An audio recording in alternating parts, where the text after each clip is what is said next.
band yang sedang bernyanyi dan lain sebagainya. Dan suara Rio itu benar-benar kayak di pasar gitu loh.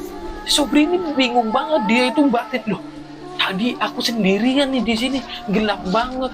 Kok tiba-tiba ini banyak banget orang, banyak yang jualan. Si Sobri juga ngeliat nih, sewajarnya pasar itu ada yang jual beli tuh. Mereka ada yang transaksi, tetapi memang di situ makhluknya itu. Halo, assalamualaikum warahmatullahi wabarakatuh. Kembali lagi dengan saya Doni Free di channel Sudut Malam tentunya. Apa kabar kalian semuanya? Semoga kalian diberikan kesehatan, umur yang panjang, rezeki yang melimpah, dan rezeki yang berkah. Amin amin ya robbal alamin. Pada kesempatan kali ini, buat kalian yang baru nemu channel ini atau nemu video ini, jangan lupa di subscribe. Yang pasti nih di channel ini itu banyak banget cerita-cerita yang menarik, cerita horor, cerita misteri, dan lain sebagainya. Seperti biasa, sebelum kita mulai ceritanya, buat kalian nih yang udah subscribe, jangan lupa tulis nama kalian dan dari mana kota kalian berasal. Biar saya itu tentunya kenal dengan kalian semuanya. Ini menarik nih di episode kali ini. Saya akan menceritakan sebuah pengalaman. Ini seorang kakak beradik nih, dan kakaknya itu, dia itu menjalani pesugihan, apa ya, bisa dibilang pesugihan atau gimana sih ya. Intinya si kakaknya ini sebut saja namanya Sobri. Dia itu menjual sate gagak ke setan tentunya. Aduh, ini ngeri banget nih. Mungkin gak usah berlama-lama lagi, kita langsung menuju ke ceritanya.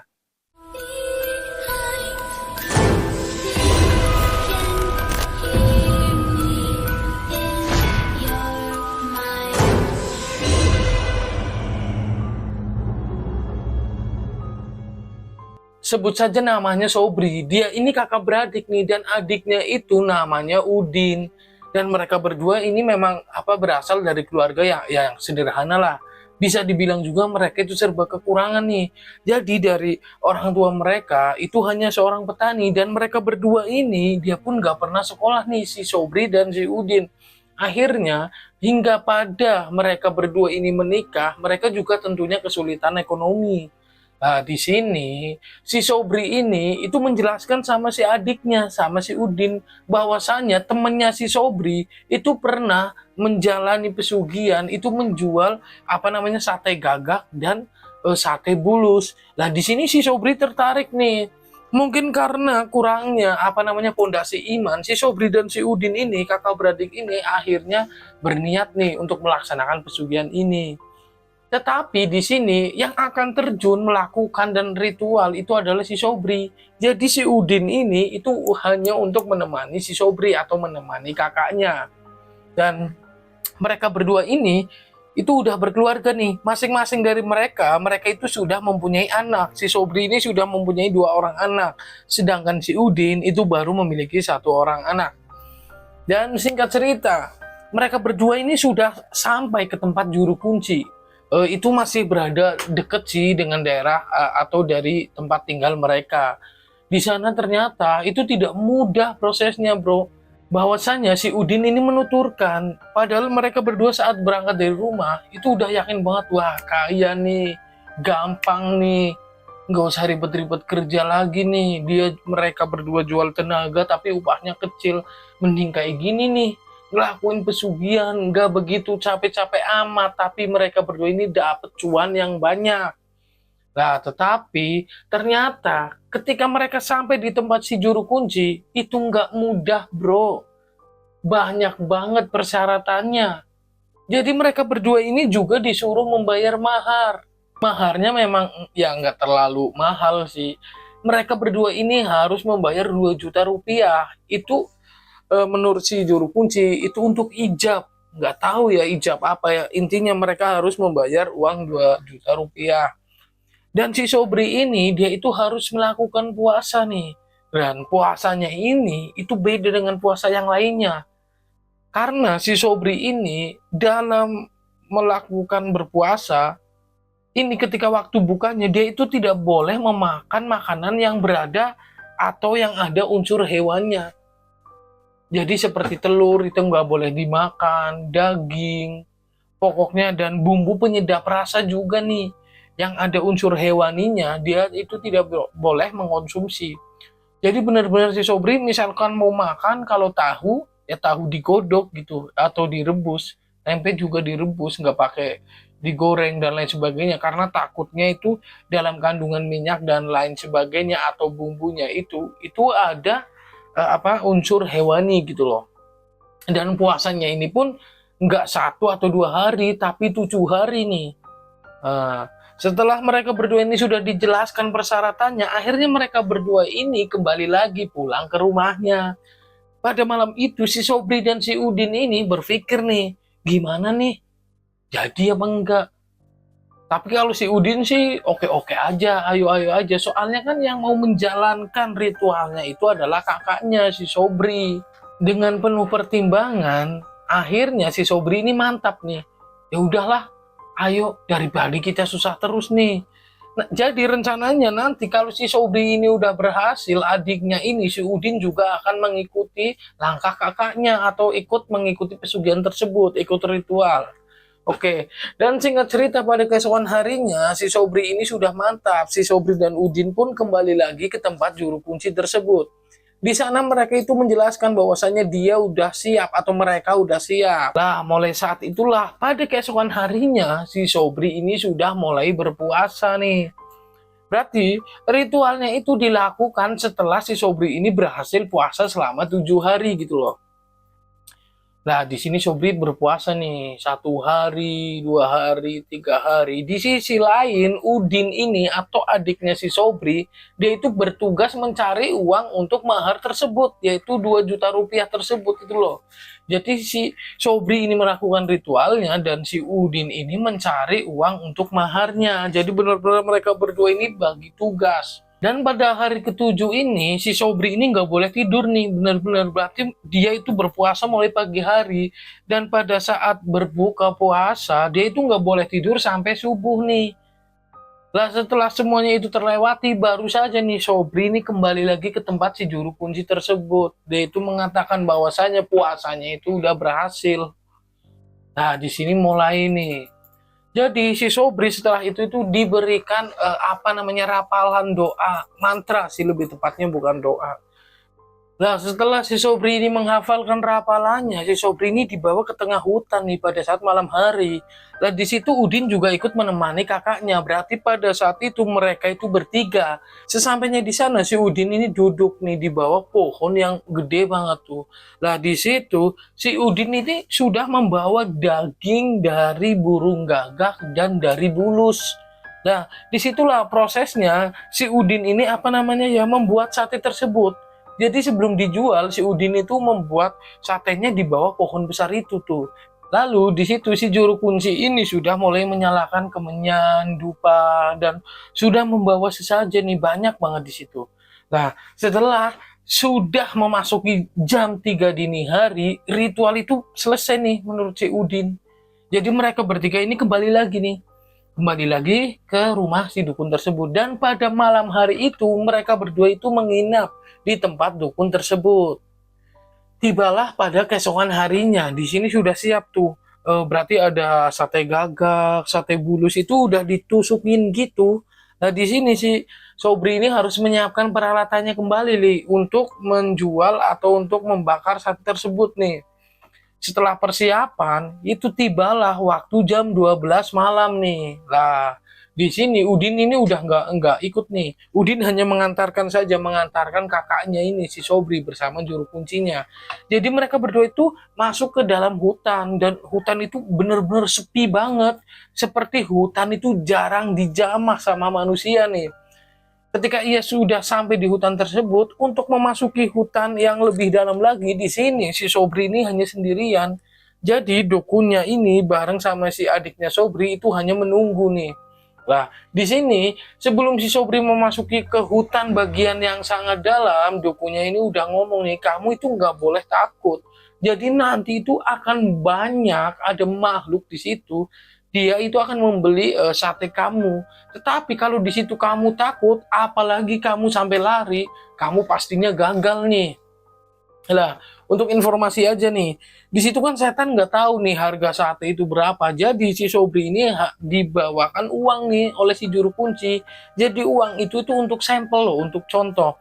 Misal si Sobri ini membawa uang 1 juta rupiah nih, 100 ribuan 10 gitu. Jadi harga satenya itu satu berarti 1 juta nih. Setannya jadi kayak udah tahu loh. Dia itu diberi contoh di meja itu kan ada pembakaran sate tuh, dan di sebelahnya ada daging-daging, lalu di sebelahnya itu ada uang, dan itu adalah uang contoh untuk apa, agar makhluk halus itu tahu. Dan pada saat itu si Sobri ini dibawakan contoh atau dibawakan uang itu sekitar 5 juta rupiah. Wah, itu banyak banget dong. Untuk harga satu tusuk sate harga 5 juta tuh, banyak banget, bayangin tuh. Nah, di sini si Sobri ini juga tidak menggunakan pakaian. Jadi dia itu hanya menggunakan celana dalam saja pada saat malam hari itu. Bayangin aja bro, udah dingin banget, udah malam nih. Terus tentunya takut. Di sini menurut si Udin, Sobri ini kakaknya itu benar-benar takut. Dia itu hampir menyerah loh, tetapi dia itu kepikiran lagi, wah udah 7 hari puasa nih, pengorbanannya udah kayak gini, masa gagal sih, masa mau apa nggak jadi ngelakuin ini, sayang juga nih. Akhirnya rasa takutnya si Sobri ini itu terkalahkan oleh rasa semangatnya si Sobri. Benar saja nih, tiba-tiba ketika Sobri ini sudah siap kan, astagfirullahaladzim, astagfirullah. Oke, jadi tiba-tiba saja ketika si Sobri ini udah siap, dia itu langsung membacakan rafalannya itu, dan tiba-tiba saja si Sobri itu merasakan seperti dia itu lupa akan segala-galanya, jadi gitu loh, kayak mungkin kayak orang semaput nih di situ loh. Jadi kayak orang nggak sadar gitu Sobri, dan tiba-tiba saja si Sobri itu ngelihat bahwasannya tempat yang barusan dia itu berdiri sekarang itu ramai banget seperti di pasar gitu loh. Banyak banget orang yang berdagang di situ. Ada lagu ada suara musik gamelan, ada seperti sinden yang sedang bernyanyi dan lain sebagainya. Dan suara riuh itu benar-benar kayak di pasar gitu loh. Sobri ini bingung banget, dia itu batin loh. Tadi aku sendirian nih di sini, gelap banget. Kok tiba-tiba ini banyak banget orang, banyak yang jualan. Si Sobri juga ngelihat nih, sewajarnya pasar itu ada yang jual beli tuh, mereka ada yang transaksi. Tetapi memang di situ makhluknya itu serem-serem banget menurut si Sobri. Jadi ada orang yang mukanya rata, bahkan ada makhluk yang gak punya tangan, ada yang matanya ini satu, ada yang kepalanya gak ada, dan lain sebagainya. Wah, di sini si Sobri ini aduh gimana nih, dia itu bener-bener kayak kayak takut banget. Keringat dinginnya dia itu pada saat itu tuh banyak banget gitu loh. Nah, di sini akhirnya Sobri langsung nih, dia itu membakar atau menyalakan tempat untuk membakar sate tuh. Nah, dia udah menyalakan kipas, terus dia juga ngomong nih, sate gagak seperti itu. Jadi selayaknya orang dagang, si Sobri ini juga menawarkan gitu loh. Nah, akhirnya setelah itu muncul nih pembeli pertama si Sobri. Itu gede banget. Menurut si Sobri, dia itu bulunya banyak. Menurut si Sobri mungkin ini nih yang dinamakan genderuwo. Dan di situ si genderuwo itu membeli 10 tusuk sate bulus. Ah, udah jelas nih berapa nih? 5 juta dikali 10. Aduh, banyak banget kan? Langsung nih, uangnya itu langsung dimasukin ke karung sama si Sobri. Jadi bener-bener si genderuwo itu datang, dia beli 10, dia itu ngasih uang, langsung diambil sama si Sobri, langsung ditaruhin ke dalam karung. Nah, terus itu tetap tuh terus bergilir gitu. Nah, di sisi lain, di sebelah Sobri ini juga ada wanita, dia juga dagang, tapi dia itu berdagang bunga. Jadi mungkin seperti Kunti lah, karena itu sosoknya perempuan menurut si Sobri. Dan si Sobri sebenarnya masih takut banget nih, gemeter banget. Dia itu keringet dinginnya banyak banget karena ngelihat dia itu berada di puluhan makhluk yang bukan seperti dirinya. Benar-benar itu mungkin yang dinamakan pasar setan gitu loh. Dan menurut si Sobri, dia itu juga ada seperti manusia, tetapi wajahnya itu seperti serigala gitu. Jadi benar-benar makhluk di situ tuh banyak banget. Dan hingga pada akhirnya karung dari si Sobri ini itu udah penuh banget nih, udah banyak banget.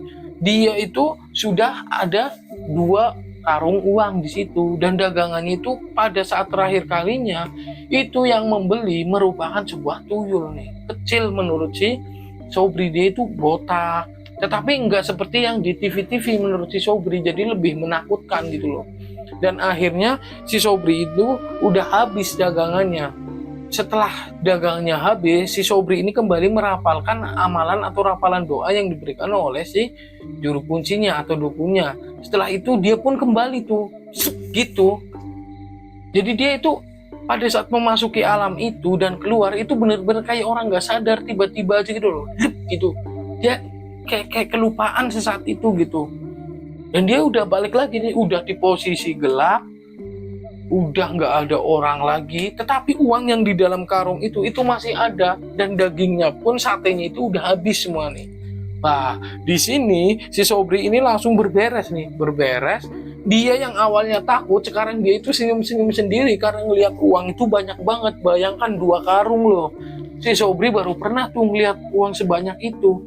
Dan akhirnya karungnya itu diikat tuh sama tali si Sobri, dan diangkutnya, dibawanya keluar nih dari hutan tersebut. Nah, di depan situ si Sobri ini udah disambut oleh adik dan juru kuncinya. Di situ si Sobri dan si Udin ini, waduh, seneng banget, bener-bener seneng banget nih. Waduh, kayak beneran ya akhirnya mereka berdua gitu loh.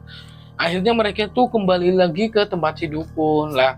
Menurut si dukun ini, Sobri itu bisa lagi melakukan perdagangan itu, tetapi syaratnya itu harus sebulan sekali. Jadi nggak bisa setiap hari Sobri itu bertransaksi.